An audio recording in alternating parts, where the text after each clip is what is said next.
one trend that we've seen in church music, over the last 20 or 30 years is a lot more production oriented music. There's when I was growing up in church, of course, I grew up in a rural area, and we were, maybe a little behind the rest of the church world, but lights and big sound systems and video and smoke machines and things like this were not part of the experience at that time. How do you see the more modern approach to worship? What's your take on how that impacts the things that we've been talking about from personal worship experience versus just an experience that we can take out? Maybe it's all the same. It's just I know that's different to me. I guess maybe just talk about how you see those changes impacting the worship experience of an individual over the last 20, 30 years. Sure. I think, I think often in worship about worship tensions and worship pendulums where it can swing too far to either side. And I think in a really traditional context where you have excellence for excellence sake, the danger is it becomes performance, and it's not congregationally driven and centered where you're trying to empower the people of God to participate.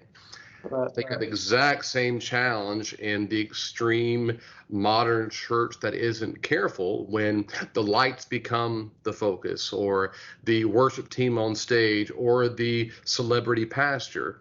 The danger is that becomes a show that we're watching, that we're observing, rather than being engaged in and having all these formational things we talked about that shape and form us. If we're merely observing in that extreme traditional context or the extreme contemporary context, that's not worship in the true biblical sense, right? There's more worship than merely observation. So I think on either of those pendulum sides, if we're not careful, they become showy and performance oriented rather than trying to engage the people of God in corporate worship.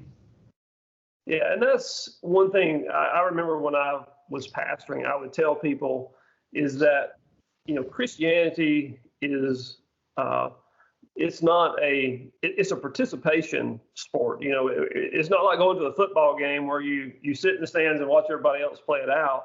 Right.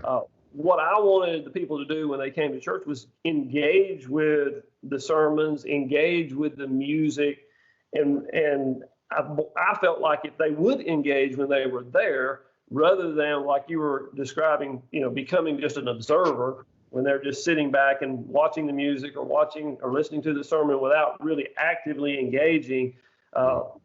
That's what enables people to take it outside those walls, is when they really get engaged. Because if you just come in and observe only, when you walk out, it's kind of lost, So I think you hit on a very important point there, is just getting people engaged and not having it be a performance, whether it's music or a sermon or anything else that goes on in church for that matter, but really getting the congregation engaged.